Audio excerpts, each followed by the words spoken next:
नमस्कार मित्रों, सरल संस्कृत व्याकरण चैनल में मैं अरुण पांडे आप सबका हार्दिक स्वागत करता हूं।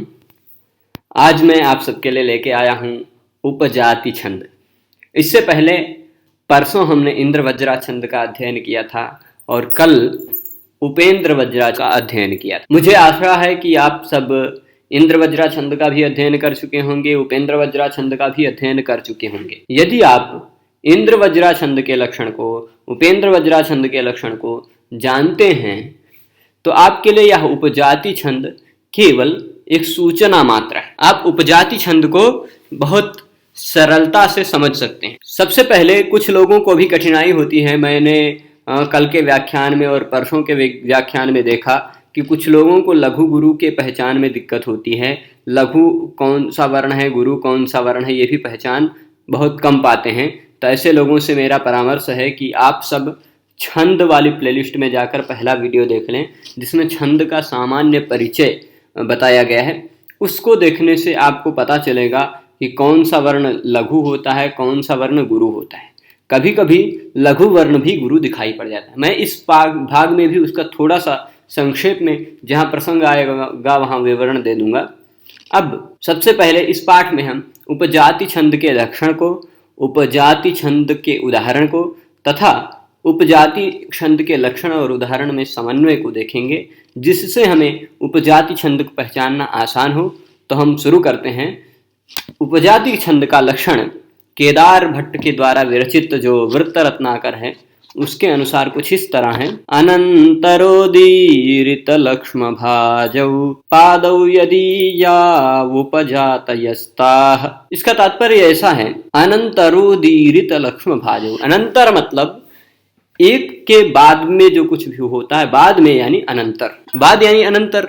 और इसका तात्पर्य ऐसा लेना कि यहाँ मैंने आपके सिलेबस में जो उपजाति छंद है वह उपजाति छंद 11 वर्ण वाली है।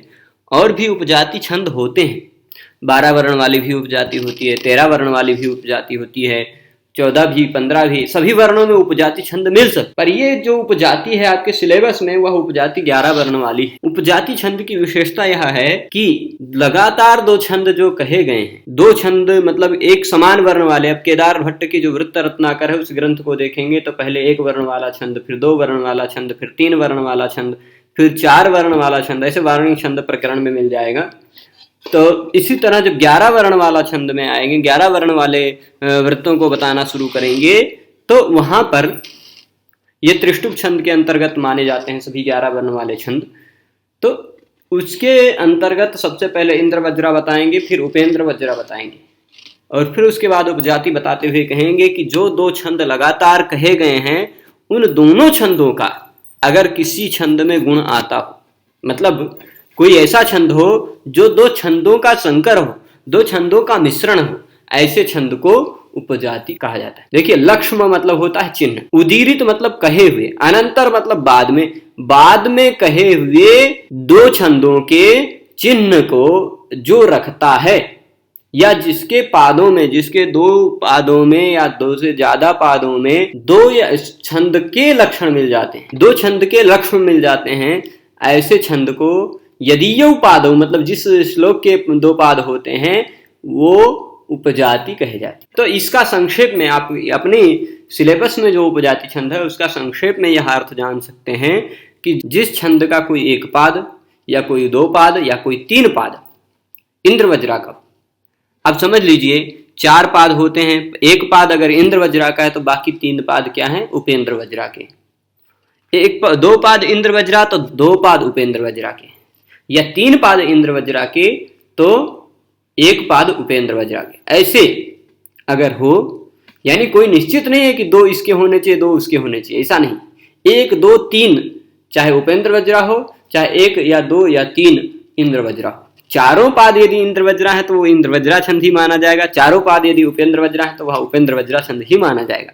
परंतु 4 में से कोई एक भी अगर दूसरे छंद वाला आ गया, 4 पाद में से कोई एक भी वर्ण अगर दूसरे छंद वाला आ गया तो वह उपजाति कहा जाएगा। आप विशेष रूप से ये जान लीजिए कि इंद्र वज्रा, उपेंद्र वज्रा इन दोनों छंदों से कहीं ज्यादा प्रयुक्त छंद उपजाति है। संस्कृत जगत में साहित्यिक ग्रंथों में अनुष्टुप छंद के बाद सबसे ज्यादा प्रयुक्त छंद उपजाति है। तो उपजाति की विशेषता यह है कि अगर आप इंद्रवज्रा का प्रयोग करते हैं तो इंद्रवज्रा के आधार पर पहला वर्ण गुरु ही होना चाहिए। उपेंद्र वज्रा में अगर प्रयोग करते हैं तो उसमें पहला वर्ण लघु होना चाहिए। यही इतना इंद्रवज्रा और उपेंद्र वज्रा में अंतर है, ये हमने बताया।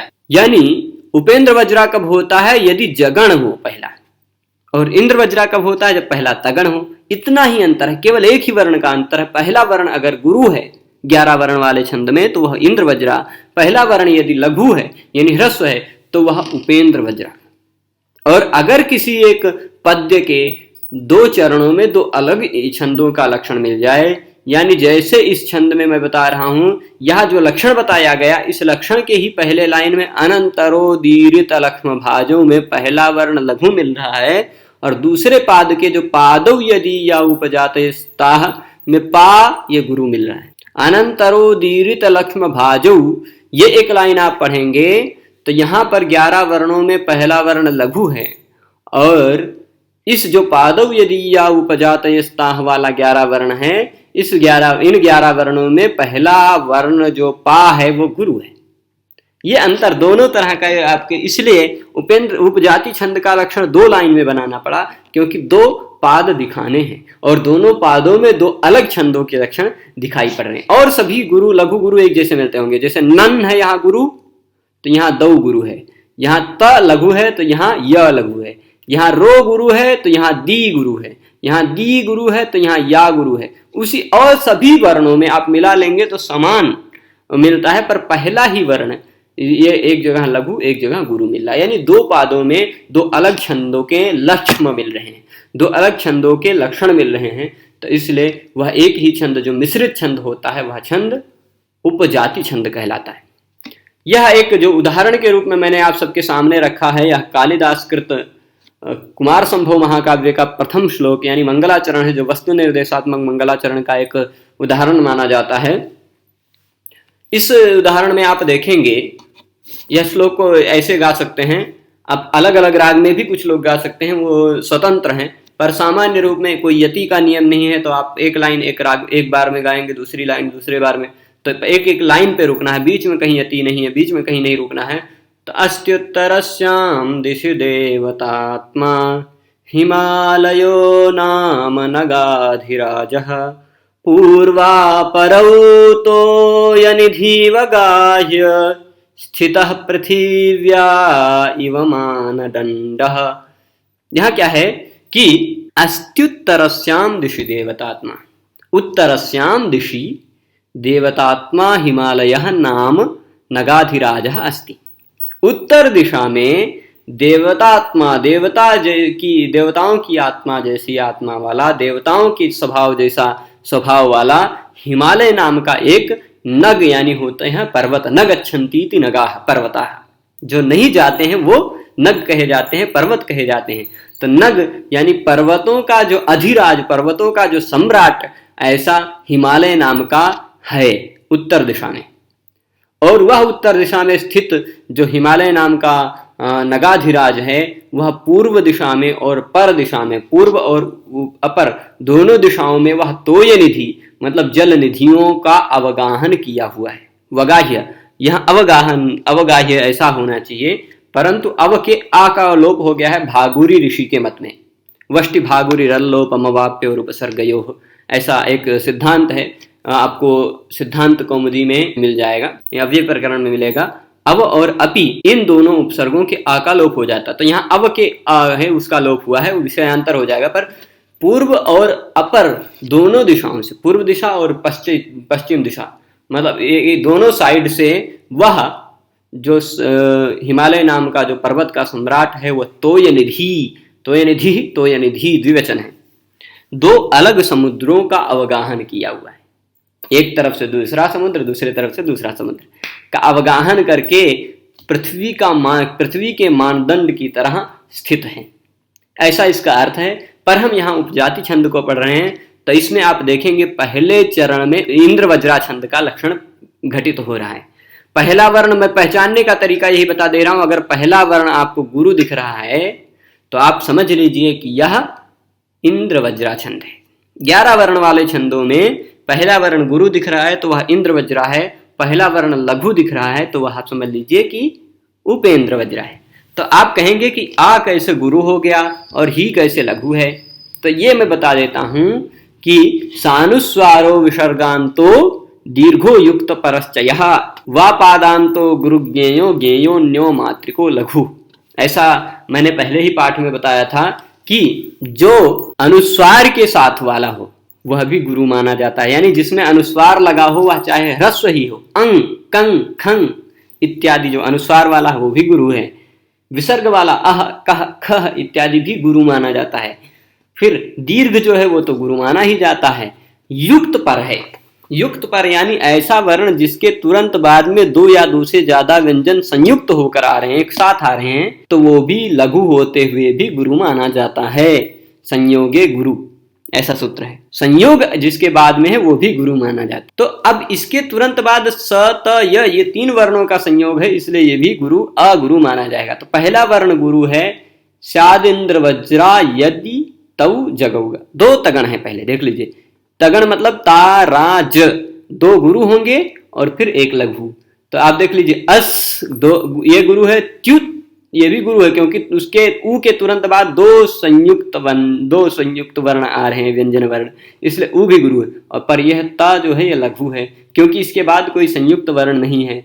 यह र क्या है, यह भी गुरु माना जाएगा क्योंकि इसके तुरंत बाद सा और या का संयोग है। याम तो गुरु है ही, दो गुरु एक लघु, दो गुरु एक लघु, ये तगण हो गया। फिर उसके बाद जगण होगा, स्यादिंद्र वज्रा यदि तऊ ये दो तगण हो गए। फिर जगऊ यानी एक जगण एक गुरु। तो जगण यानी क्या होता है, दो लघु होते हैं दोनों साइड वाले, बीच वाला गुरु होता है, ये देख लीजिए जगण है। और फिर उसके बाद एक गुरु फिर दूसरा गुरु। तो चारों लाइन में आप देखेंगे दूसरी लाइन में उपेंद्र वज्रा छंद का लक्षण मिल रहा है, ह्रस्व है, पहला वर्ण लघु है, यहाँ पहला वर्ण गुरु है, यहाँ पहला वर्ण लघु है। क्यों लघु है, क्योंकि ये स्थि है ना, थी लघु है और ये ह्या का या है, उसके कारण ये स्थिता के चलते ये ह्या का यो या है वो गुरु माना जा सकता है। अथवा पदांत होने के कारण गुरु माना जा सकता है क्योंकि स और था का संयोग भले दिखाई पड़ रहा है परंतु संयोग जिसके बाद में है, यानी संयोग से जो पहले वाला वर्ण है वो गुरु माना जाता, संयोग वाला नहीं। तो इस तरह से हम देखें कि यहाँ पर चारों चरणों में से दो चरण, पहला और तीसरा ये दो चरण इंद्र वज्रा छंद के नियमों के आधार पर हैं और दूसरे और चौथे जो दो चरण हैं वे दो चरण उपेंद्र वज्रा छंद के नियमों के आधार पर हैं। और मैंने आपको बताया कि दो दो ही हों ऐसा नहीं, कहीं एक चरण वाला भी मिल जाएगा, मतलब इंद्र वज्रा एक ही लाइन में मिलेगी और तीन लाइन में उपेंद्र वज्रा मिल जाएगी। ऐसा भी हो सकता है कि तीन लाइन में उपेंद्र वज्रा मिल जाए, एक में इंद्र वज्रा, तीन लाइन में इंद्र वज्रा मिल जाए, एक में उपेंद्र वज्रा, या दो इंद्र वज्रा दो उपेंद्र वज्रा, ऐसा किसी भी तरह से हो सकता है। तो वह उपजाति छंद कहलाता है। अब नोट पहचान मैं ये बता दे रहा हूं संक्षेप में। मैं अभी तक आप सबको आर्या, अनुष्टुप, इंद्र वज्रा, उपेंद्र वज्रा ये चार छंद पढ़ा चुका हूं। तो इंद्र वज्रा और उपेंद्र वज्रा छंदों के वीडियो, इन चारों छंदों के भी वीडियो यदि आपको नहीं मिले हैं तो आप प्लेलिस्ट में देख पाएंगे, वहां पर मिल जाएंगे।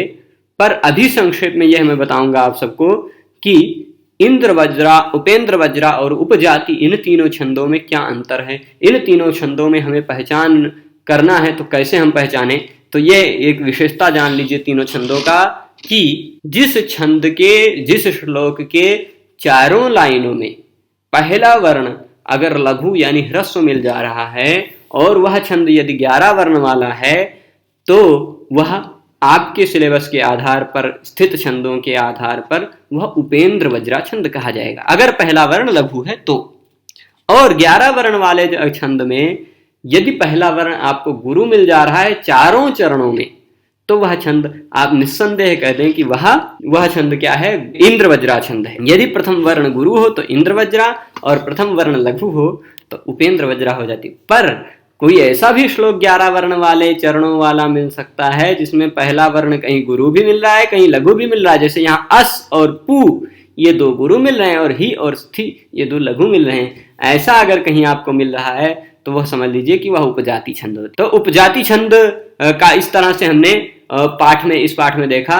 इसके बाद के पाठ में हम आपको 12 वर्णों वाला जो शालिनी छंद है उसको लेकर के कल आएंगे। शालिनी छंद के पाठ को भी देखना ना भूलें। अपने मित्रों तक इसको पहुंचाकर बुलाया करें, अपने मित्रों को भी इस पाठ में उपस्थित किया करें, जिससे उन सबका भी लाभ होगा। और विशेष करके आप सबको बताना चाहूँ कि आप सब हमारे टेलीग्राम ग्रुप से भी जुड़ सकते हैं। टेलीग्राम चैनल पर भी जुड़ेंगे तो वहाँ पर भी आपको दैनंदिन पाठ मिलते रहते हैं। वहाँ पर समय समय पर पीडीएफ भी मिलता रहता है। किसी भी ग्रंथ की पीडीएफ की भी आवश्यकता हो तो आप हमें यहाँ कमेंट के माध्यम से कह सकते हैं, उसका भी हम प्रयास करेंगे कि आप सबको वो भी मिल जाए। आप हमारे फेसबुक पेज से भी जुड़ सकते हैं, वहाँ पर भी पाठ मैं अपलोड करता रहता हूँ, इसी तरह का पाठ वहाँ भी मिलता रहेगा। तो ज़्यादा से ज़्यादा इसको आप अपने मित्रों तक पहुँचाएँ। पूरा पाठ देखने के लिए धन्यवाद। आज इतना ही। इसके बाद अगले छंद के पाठ के साथ हम कल मिलते हैं। धन्यवाद।